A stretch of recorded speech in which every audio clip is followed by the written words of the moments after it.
And to your point, Judy, about the, weaving these two storylines together,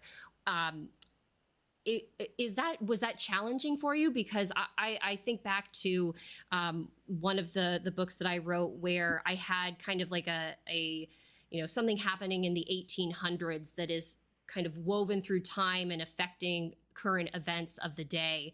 And it was hard to balance the happenings of the 1800s with what was going on in present day, and making sure that things aligned up, and like basically creating this history that I didn't really have in place beforehand. So I'm curious what your experience was like trying to weave those two stories together.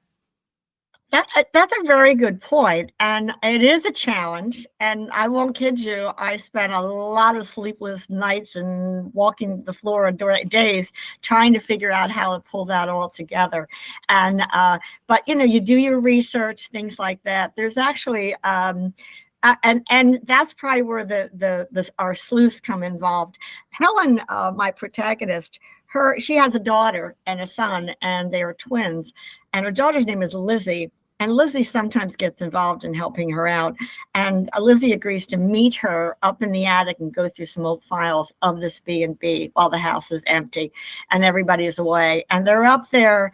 And of course, it is spooky and it's scary. And it is very Nancy Drew, and she turns to her mother and says, "Are you sure this isn't Secret in the Old Attic?"